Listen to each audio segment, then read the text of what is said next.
I'd like to thank you for having me here this evening, but at this point I'd like to say I'd rather be sitting down there listening to all of you because I found you fascinating and I have so much to learn. It was all very interesting.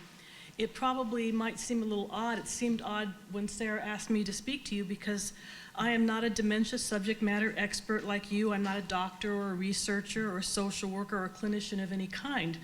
I'm simply one woman who took care of her Alzheimer's-stricken husband for 5.5 years until his untimely death 8 short months ago. I'm just one woman, but like many, who had to figure out the disease and a care plan from scratch, with very little warning in our case, and absolutely no preparation for the daunting task. Since I'm speaking as a caregiver, I'll tell you about that experience, but you'll have to forgive me because, as Sarah just said, I haven't done any public speaking in probably better than a dozen years. And my loss, the trauma of my loss, is still a little fresh, so bear with me, please, if a tear comes to my eye or if my voice breaks.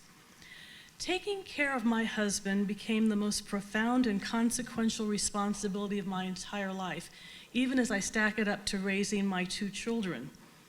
When Barry became ill, many people would ask me, sympathetically, whether he still remembered me and our 2 adult children. Actually, for the most part, he kind of did. And it would have been very sad if he hadn't, but that would not have been the worst thing that happened to us. I find that most people who haven't lived up close and personal with a dementia patient think of it very narrowly as a memory disease, never really understanding what that means. They never understand that losing your memory means that you lose everything. They don't understand that dementia is a whole body and a whole life disease, and like somebody else said today, it's really a family-wide disease. I was one of those people. I didn't really understand the horrors of the disease until I lived with Barry, as I watched his life unravel a thread at a time, like someone was pulling on a loose yarn on his sweater. It wasn't until I stood by his side, helplessly witnessing the deconstruction of his beautiful life, and he had a wonderful life, that I appreciated what we all take for granted: the ability to sign one's name, to read a book, to use a fork, a toothbrush, and ultimately, in his case, how to walk and how to swallow. It wasn't until I became Barry's caregiver, which was very, very different than being his supportive wife and partner, that I understood the responsibility of being 100% responsible for another full-grown human being. I, like millions of other caregivers, was thrown into the deep end to figure it out on my own. When Barry was diagnosed, I had no preparation and no guidance. The doctors gave us the diagnosis and then a prescription for Aricept and sent us on our way. So I had to turn to books and articles and documentaries, and I'm a Google expert, for a self-taught crash course in dementia care. And because I'm very arrogant, I thought that the books and articles and documents had prepared me with a concrete understanding of the disease and the ability to put together a care plan. It's embarrassing to me now to realize how naive I had been. Despite all my research, my study, and my planning, nothing I read equipped me for the realities of what Barry and I would face. Not physically, intellectually, and certainly not emotionally. Caregiving is an exhausting 365-day, 24/7 cycle of trying to think, act, and problem solve on behalf of another grown adult. A caregiver must anticipate the impossible, plan for the unexpected, and be prepared to react to the unthinkable. Caregiving takes out-of-the-box creativity, unworldly patience, but it's the true embodiment of unconditional love. It was so difficult for me and probably others to be the only functioning adult in a room doing a job that required a team of people. Every time I saw that commercial on TV advertising the Alzheimer's drugs that featured a sweet, docile husband and his well-rested, lovely wife by his side, drove me nuts. They were so different than Barry and me. Caregiving is lonely and isolating. The whole world moved on around us while I lived alone with my once very vibrant husband who could no longer keep up with the plot of a movie, talk with me rationally, and in the end even express himself in any way. While caring for him, I alone witnessed and managed his disparate and unimaginable behaviors that were so distressing that I can't even admit to some of them out loud now. I alone spent my days and nights supervising his every move to keep him safe and secure. I strategically set my alarm clock for every 2 hours at night to make sure I could get up and keep up with the task.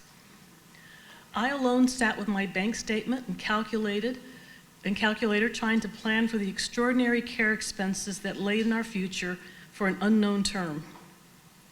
We tell caregivers, a lot of people told me this, to take care of themselves so that we can take care of our loved ones. I hated hearing that statement. It is an intellectual truth that is often lost on people like me and other millions of other exhausted spouses and children and grandchildren who are taking care of their loved ones under surreal circumstances. I can tell you that I dared not take too much time for myself because Barry's needs were always more immediate and more urgent than my own. Caregivers understand that no matter what they do, that the disease always wins. It wins because it's not bound by any rules. It's dynamic, it's inconsistent, and it's unpredictable. It does not require logic or information, and it certainly doesn't make any sense. It can do whatever it wants to do because, like a bad dream, it has no boundaries. The caregiving experience is filled with extreme contradictions between love, caring, commitment, and responsibility to the loved one, which are juxtaposed against intense feelings of exhaustion, impatience, resentment, frustration, and so much guilt, which are all too human under these circumstances. In the end, I was one of the fortunate ones because I was able to hire aides for a few hours a week to help me whenever the pressure got too great. I was also lucky enough to have had the financial resources to place Barry in assisted living for the last 10 months of his life when I could no longer care for him at home. But too many caregivers do not have that option, and my heart breaks for them. Of course, everyone in this room hopes and dreams of a cure, but most caregivers, I would tell you, would settle for less in the meantime. While we wait for that elusive cure, or for early detection, or for effective treatments, caregivers are unarmed on the front lines of this epidemic. In my humble opinion, we must, in the meantime, which means you, in the meantime, focus resources and programs for caregivers, like education, training, respite opportunities, care strategies, financial planning assistance, and so much more. The irony of my husband's 5-year service as the CEO of AARP from 2009 to 14, and then being the one to contract the same disease that plagues so many of his members is not lost on me. I am humbled that AARP has made such a substantial commitment to addressing the many tentacles of this disease. I am just now beginning 8 months later to pick my head up and to look outside of myself since my long, painful ordeal caring for my husband and then losing him. I am still just one woman, but I am deeply compelled now to join in the effort to make whatever contributions that I can, big or small. I am at your service in the name of my dear late husband, Addison Barry Rand, who still inspires me. Thank you.